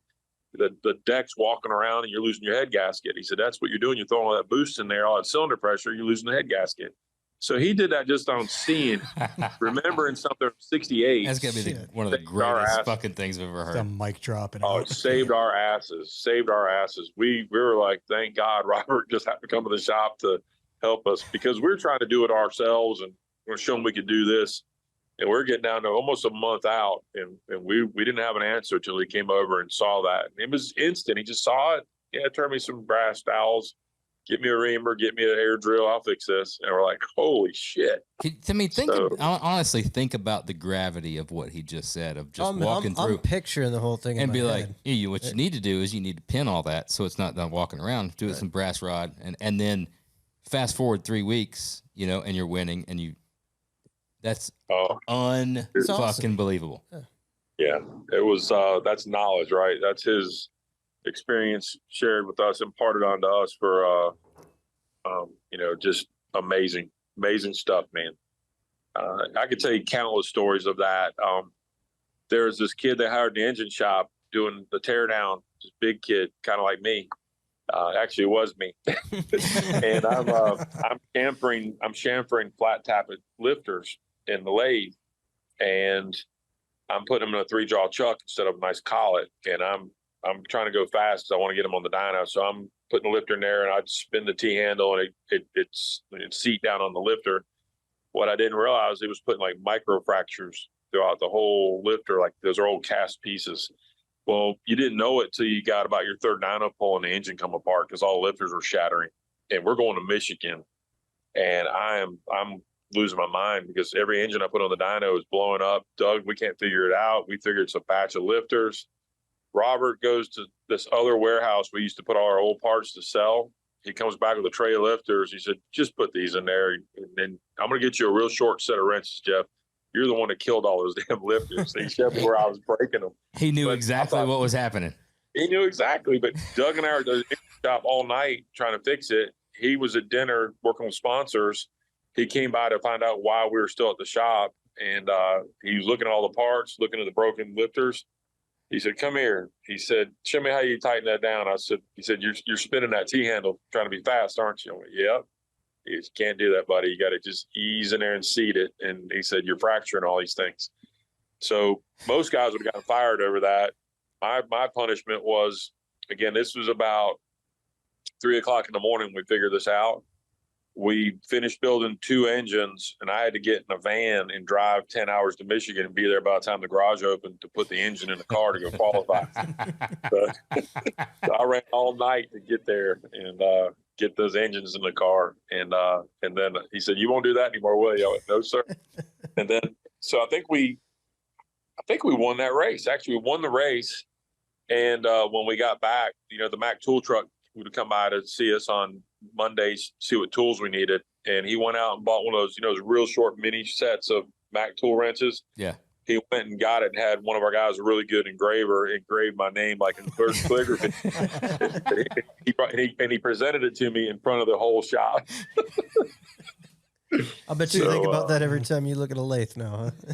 Oh, yeah. Well, I've got that wrench set on the top of my toolbox. I've got, sockets in my top of my box, but I keep that wrench set there to remind me of that deal with Robert. Those are some cool stories. That's knowledge on a different level. That's awesome. Oh, man. Well, he's got to earn that somewhere, right? So how many times do you think he blew up motors the same way before he figured it out? That's where it comes from. It does. And later on, we went ahead and bought nice round collet chucks where you could put the lifter in and it would seat all the way around 360 degrees. We just didn't have money back then. We were making do with what we had. And I was trying to go too fast and get the parts done so we get on the dyno sooner and find out if we're making power or what we needed to do. I just, you got to balance speed and accuracy, right? So instead of laying a nice weld down and rushing it, you always screw up, right? It's you got to be patient when it requires you to be patient. You talked about that. You got to put 40 hours on that Le Mans winning engine. What kind of hours do you put on a cup car motor? So we dyno every engine when it's built. We do about 1,000 engines a year. We've got a process. We heat the oil, preheat the water so that when the engine cranks, it's about a 30-minute warm up. We do about 2 power pulls. We shut it down. We check lash, make sure everything's good in the valve train. And then we go right into power runs. I'd say it's about an hour process per engine from, warming up, break-in, lashing, and then power runs. And, we're doing 16 cars every week have to have their engines run and a backup engine. So 32 engines a week are going across the dynos, and that's just race production engines, not to mention all the development engines that go to the AVL for simulation and calibration. In total, 1,000 builds a year, but an hour for the break-in and power run. And we know right away about the third dyno pull and the power runs if it's going to make it. Like I said, that 1% rule. If something's not right and it's not performing, we're looking at everything as far as the data channels, as far as gallons per minute on oil, the water pressure. We monitor oil pressure in certain parts of the engine that that we have access to on the dyno that you wouldn't have in the car because you have one data point there. So when we see something's off and the data is still accurate, then we got to put that engine to the side. We pull our crime scene investigation team in to go through that engine and find out what's wrong with it. And then right behind it, we're running all the rest of the production engines. When we find out what's wrong with it, we correct it and then put it back in and run it. Our process to build an engine is about a day and a half. You got a lead engine builder and assistant in a work bay that there's 3 work bays per assembly station. And every toolbox, the top drawer, second drawer, third drawer, all the tools are identical in each bay. All the little parts containers, the little clear, like tackle box containers, they have the little fasteners and O-rings and everything we need to assemble the engine. They're identical in every station. So that if you're working in a different station, you know where your tools are, you know where your fasteners are. And then the lubes and adhesives, like the Loctites, are identical in each bay. So a day and a half for a lead guy and an assistant to build an engine. If we have some kind of a panic, we can double up put 2 lead guys and 2 assistants, and we can build an engine in 3 hours and be on the dyno. But it's asses and elbows when you do that, and you're always second guessing your checklist to make sure, like, all right, got 4 guys, 2 guys, you can keep track of all your assembly process, your torque process. When you get going that fast, you're always concerned about what was missed. But we've yet to have something go to that dyno to be run that has been a problem or loose and then cause a bigger problem. We've been 20 years solid doing that. And every once in a while we have a problem. We have to do a recall, pull engines out of cars because we found a valve that broke. We make some great power gain for Daytona. And then in a durability, we break a valve, and then we're like, okay, we're not taking that to the track. Pull all the engines back and change the valves. And you got 32 engines coming back that night to be changed out. Fortunately, we deliver engines 2 weeks in advance of a race, so it gives a little bit of cushion. But when we break apart, we'd rather kind of go on the cautious side and pull it and find out why it broke, and then bring it back at a later date for more performance. Or we called the team and said, hey, we found out that this thing's 3 horsepower better for Daytona, which is about 1/10 of a second. You might want to take it with you, but don't run your temps too hot. If you get over 300-degree water temperature, this thing's going to grenade. And some teams will take it. I'll take it. I'll keep my water temps down.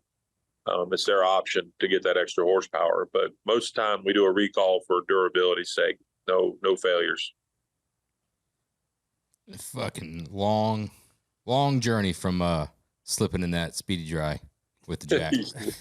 Yeah, guys, tell you what, if you're serious about coming to Talladega, man, we'll host you. And I'm sure you got friends in all the other camps. We're cool. I've been in this thing long enough. I've worked in every camp, kind of like a Winston Churchill among all my competitors there. I'm not on a team anymore, so they don't see me as a direct threat. I'm more involved with our next gen program, where I sell components to Ford, Chevy, and Toyota teams, and I'm there to listen to things they need. What's next? How do we help you guys make better parts for your cars within the rules? And so what I'm saying is, if you guys have interest in coming, we'd love to host you. Oh, we And then I'm gonna get you both on camera right now and admit I'm in. we're going to We're Talladega this year. I'm in. And we're gonna go to Chicago. We're gonna go to Chicago Street Race, I'm going. obviously. oh, hell yeah. Yeah, And then we're gonna go to Talladega. I'm in. Let's do it. Well, Phil has we'll said take a care of word. your I said we're in. All right, we're in. We're going to Talladega this year. All right, we'll take care of your credentials, and then I could probably help out with a motorhome spot. You have to bring. I don't have no extra motorhome by chance, but I get you a place to park. Yeah, Hey, We'll you just, round you one just up. get us, you just Okay. get us Get us in pit there. passes, and that's We'll all be we all need. right. That's all we need. All right. We got a couple standard questions, and we'll let you go. I know you gotta go. Best piece of advice you've ever received? Man, I tell you what, best piece of advice, around the pit stops, especially, slowing down will help you speed up. And that's more about your thought process. Slow down your thought process, and then all your hand speed and foot speed will pick up. So kind of go slow to go fast. First, all right, we're gonna guess first. I just got a feeling. All right, so First car. we Where you going? we always go with He's from what, Oak. He's from Oak Park. What was your Illinois, first car so- and a story about that car? But before you answer, we got to get a little information because we might guess, right? So, 91, you were right out of college, so that means you graduated in what, 88, 87? 85 from high school. 85 from high school, Oak Park, It's a 4-door Ford Tempo. four-door Ford Tempo. Yeah. All right, that's what you're going with. What are you going? 85? So I went to high school. So I moved down to Charlotte when I was 7 years old. Oh, Been okay. there ever since. Changes everything. That So I grew up in the South. that changes it. I'm thinking. going- I'm thinking Oak Park. I'm thinking 85? Illinois. 85, I've got it. Go ahead, Phil. I got nothing on this one. I've got it's a bad era for me. This is what's crazy. It's going to be a dichotomy because he's worked for Ford for so long, but it was an S10. I guarantee it was a Chevy S10. Nope. All right. Go. 76 Color Supreme. Oh, Did Wow. not see that coming. Old Color Supreme first car. Now I totaled that thing pretty quick after having it. Yes. And then there's a my old man, Everybody on this podcast has totaled their first car. Yep. oh shit. My old man, he had bought, you remember Renault put the Le Car out? Yes. My old man was in all You don't these- remember the lake car? You don't? I had a lake Is that car the in high car? school. My It's senior like a year. Chevette. Oh shit! A 3 lug nut, 14-inch wheel, lake car. Yeah, you don't remember the lake car? I don't. I remember But the you could do late one hell of a Baron. bootleg in that car, man. You could be running 60, grab the handbrake, you Handbrake. do one, cops chasing you, you're going the other way. They You could didn't know do the which way same thing in a they were going. Chevette. Same thing, Yeah. Chevette. It was a Park a vet. Not a LeBaron. Chevette. It was a vet. He had a vet. Yeah, that's what you tell them. I get the vet in the parking lot. Yeah, sure, Yeah, sure. Chevette. Chevy vet. Yes. Best NASCAR story. This is the one when you're sitting down, everybody's having beers. That's the one you go to. This is the one, if nobody's heard it, I want to hear the best NASCAR story. Something nobody's heard. This isn't rated. This show isn't rated, right? No. Rated, No. yeah. You can say How whatever. graphic, This is how loose graphic and can we free. get on the story? Super. You can get as graphic as you want to. This is our show. All right. So I did have a year I worked for Rusty Wallace. It was in the Ford camp. I exited, went to work for Rusty over, which was Penske at the time. And we had this truck driver guy who was kind of a legend from IndyCar, came down, and he was always at the bars night having fun with everybody. And his roommate was in early, taking, early nights, get sleep. And this guy comes in and he's singing, dancing, and he's got this girl following him in the room. And the roommate's pissed. He's like, damn it, we're supposed to go to sleep. We got a big day. It's Dover, Delaware. Big race, okay? And Rusty was always good at Dover. And so this guy's up all night, rolling around in the bed with this girl and keeping the roommate up, and he's pissed. Well, early in the morning, about 4 o'clock, the girl gets up and she exits. Well, the roommate sees him passed out, face down, spread eagle on the bed, and there's rubbers all over the floor. So he goes over to the closet and gets like the paper towel off a coat hanger and picks up on them rubbers, hacks it up in his butt, right up in his ass. And so he goes to sleep. Oh, it gets good. So the alarm goes off to get up at 5:30. He jumps up and he goes to the shower. And when he gets out of the shower, the roommate that was naked is sitting there just his hand on his head. He's like, man, what happened last night? And the other guy said, man, you came in, there was some dude with you and some girl, y'all were rolling around that bed all night. He said, I could have swore y'all were like, I don't know who was with who, but I think the guy was on for a little while. And the other guy's like, oh my God, are you serious? And he goes, why? He said, man, I woke up, I had a rubber up my ass. Like, yeah, I get that guy. That guy must have left it in there when he got done. Oh shit! He let that guy go all day thinking that they get the race. Rusty is he's dominating, leading the race, and he gets down to the last laps. He's got a flat tire. The caution comes out. He's running out of gas, and man, they're limping around on the flat of the track trying to keep this thing running and sputtering. He's leading the race. And sure enough, he wins the race. And another guy said, man, you got the lucky rubber up your ass. You won the race for us. So, there's a little more to that story later we'll talk about. But it was, and they finally told the guy in Victory Lane that I did that with a coat hanger. There wasn't any deal. Oh, man. You should have left him hanging. That guy'd live his whole life thinking about that every day. That's probably the funniest story that I remember on the road, stuff like that, pulling jokes like that. That makes me feel like a good person because I've done some mean shit, some bad Yeah, he stuff. thought he had some kind of group sex thing going on. He was on the short end of it. Man, this has been absolutely awesome. Yeah, it's truly amazing. Blast. We're gonna have to reach out to you. I know you got some openings on some machining, possibly, whatever. So we're gonna reach out for some opportunities there. We're going to multiple NASCAR races next year, and then next time you come up to Illinois to visit, whatever, we'd love to have you at the shop. Come on by. Love to do it, and I'll tell you, my dream car is a '67 442 convertible, and I could think of nothing. Now that Kyle sold his program off, one day I might be able to afford you guys doing that. Dude, so you just let us know. We'll take care of it. We'll take care of it. 10-4. Well, guys, I really enjoyed it. It's been a lot of fun, and apologies for the technical difficulties early. No but I think problem at all. Good. We closed up well. So Absolutely, man. Been a blast. All right. Well, appreciate it. Thank you. And anytime we do things here in North Carolina for you, let us know. I Thanks, appreciate man. it. Take Thank care. you very Awesome. much. All right. Y'all be safe. All right, you too. All right. Good night. Good night. Big thanks again to Jeff Clark. Remember, you can keep up with Jeff by following him on X, formerly known as Twitter, at Jeffrey Clark 8, on Instagram at Jeffrey Clark 8, and at RoushYates.com. What a fucking awesome ass interview. Dude, like another humbling one. Yeah. Unbelievable. Yeah, it makes you think you've done stories. nothing after listening to a lot of these It stories. does. Yeah. Yeah. It's like, There's way more badass guys out there. yeah. Way more. Yeah. Yeah.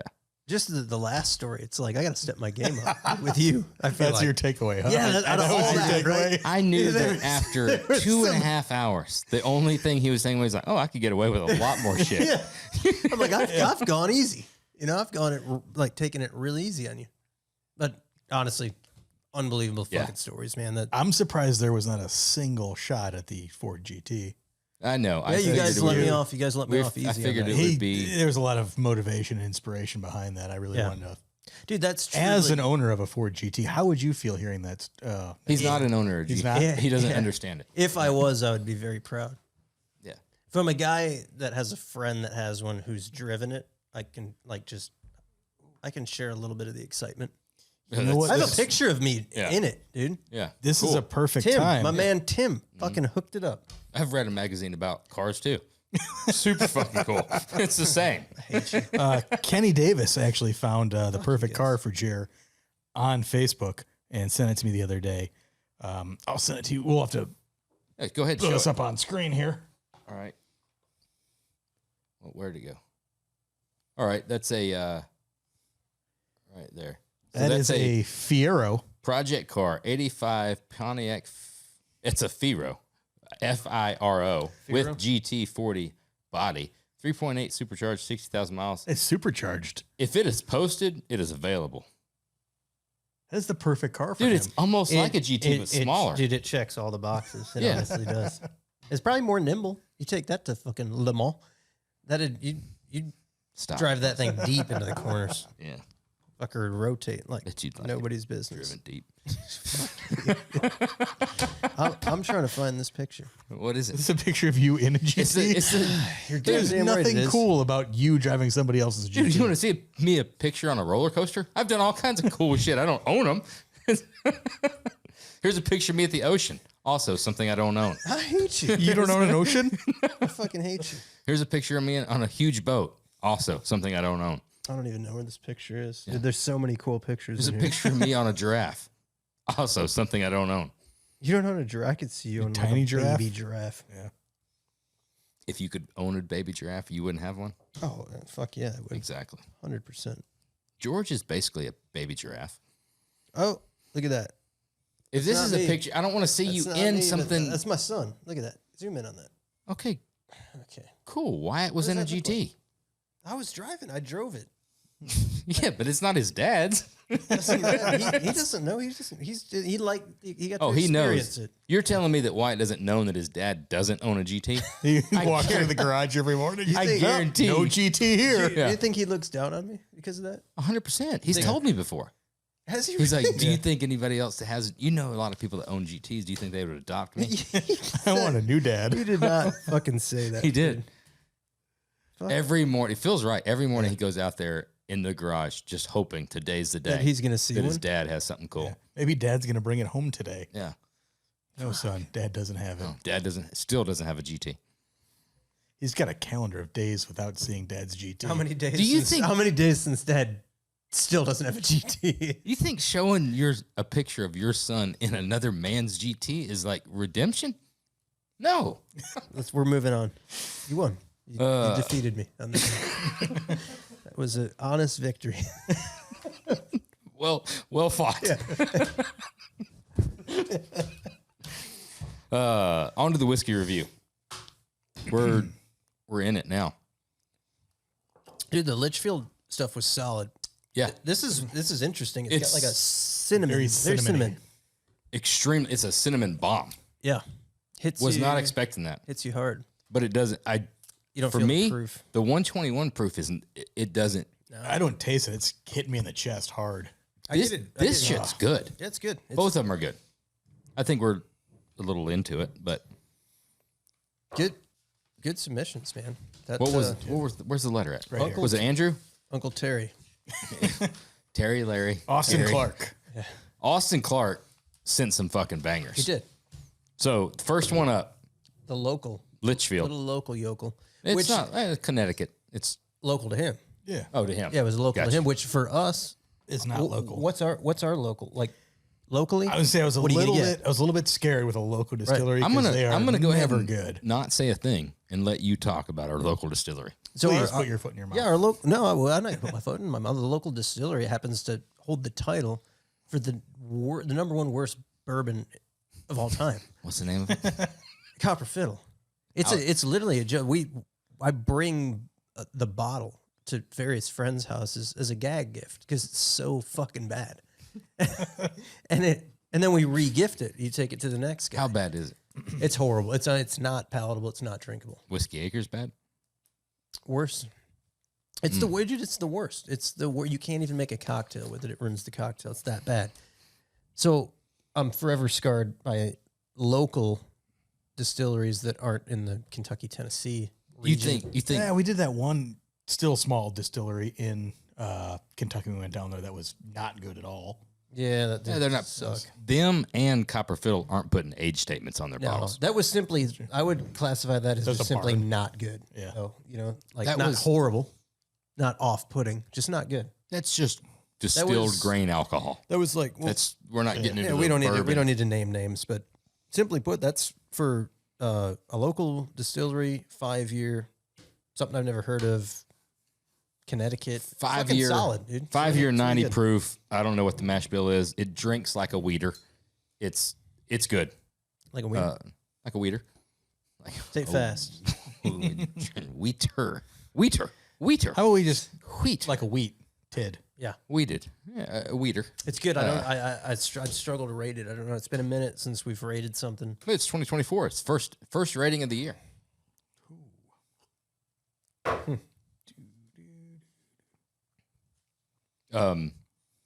I like this. I like this as well. That's a 6.8. It's a 6.8 for me. I'm gonna struggle with this multiple review only because I fucking like Mike Rowe a lot, right? Yep. But I like the Litchfield local distillery a little bit better than the Knobel. Really? I really do. Yeah, for me, the heavy cinnamonness going on there. It's a little much for me. It's not bad. It's I good wonder shit. if it had been I'm gonna different if I flip started with that. It 'Cause could be. I probably would've it's like burned some more. interesting. There's some interesting. Dude, I'm gonna flip flop it. I'm gonna keep them. That's a close knit group. I'm gonna go 6.8 on the Knobel, and I'm gonna do a 6.9 on the Litchfield. It's right there. They're both solid drinkers, good stuff. Just the flavor on that's a little much for me. I like the flavor on the Nola. There's a lot of chest burn. on That this. was instant got me, lit me up. I'm gonna go 6.5 on the Knobel, and I'll agree on the 6.8 on the Litchfield. I like that one a lot. That was a good, smooth, easy drinker. It was. Good flavor. Yeah, I'm going 6.9 on the Knobel. So we got a 6.8, a 6.9, and a 6.8 on the 5-year Litchfield. Nice. We got a 6.5, a 6.8, and a 6.9 That's a tight little on cluster. the Knobel. These, Good grouping. fucking great whiskeys. Yeah. This is something we don't see. Either one of these we don't see on the shelves. Complete Think either are surprises. available around here, or I'm gonna look and see nationally. now. I mean, Mike Rowe probably has got the distribution. You'd think. you'd think anywhere you're at, you look for Litchfield, 5-year bourbon whiskey. Look for Knobel, Knobel. For Knobel. those that are listening, not watching. Knobel, Knobel, however you want to Yeah, you pronounce could it. say Knobel if you wanted to. Both great fucking bourbons. Something to try to find. Good stuff. Fucking, you going to Talladega this year? Both of y'all? Dude, I'm looking forward to it. When is it? Just 2 times a year. Wait, what's the time that we're going? You got the first one and the second one. Okay, the first one probably is before the second one. Yeah, it's earlier. Let's do the second one. Because, the earlier one seems like it's coming up. Like I think little the too soon. second one's in September. September. First one's earlier than that. Well, look it up. It doesn't. You got How do all you year not long. know this Are you shit? either Dude, going all or the not? fucking shit that you know, I and just you're not don't going to know. rattle I that don't know off. lots of things. What are we going to do? We don't have an I RV. know useless things. We don't have an RV. We can stay in a hotel. Then you're not in the infield with the RV situation. You're right. We need an RV. You've never lived. Who's got an So RV? our next guest is somebody's the owner somebody's got to offer something up with an Prevost? RV. Yeah. Who's got a Prevost? Who's got the plug at Prevost? Yeah. Yeah. Yeah, anything less than a Prevost, we're not interested. Yeah. 1-800 rent an RV. I know somebody that owns Tiffin Motor Coaches. There's that Liberty Motor Coach right in town. What if it's just 1-800? Those are yeah, Prevost. 1-800 RV. Dude, those are Prevost. Really? Yeah, right in fucking Libertyville, right down the street. We need a Yeah. Prevost. Oil and whiskey needs a Prevost to go to Who is, Talladega. who is cool that would be fun to hang out with that has a Prevost? Who's listening We're gonna in the exploit- Talladega yeah, we're gonna area exploit this that show wants us? right They can come along. Yeah. Let's spend the weekend in Talladega. You heard it right here, dude. We're getting hooked up. Oh yeah, and if you've got the motorhome, you've got infield passes as well. Right. We're going to be And a shit Whoever's ton of listening bourbon, right now, I think 2024 is the year of just full sellout. I'm with you. Yeah. Yeah. We're three dudes that we'll wanna party. exploit whatever for our gain. Yeah, we want to do cool shit. Whatever you got, man. You got a cool trailer, something cool with you? Like, Yeah. bring it. Fucking jacked up golf cart. A lake car. Like, Thanks again for listening to Oil and Whiskey with the Roadster Shop and Ironclad Original. Thanks again to our guest, Jeff Clark. See you again next week.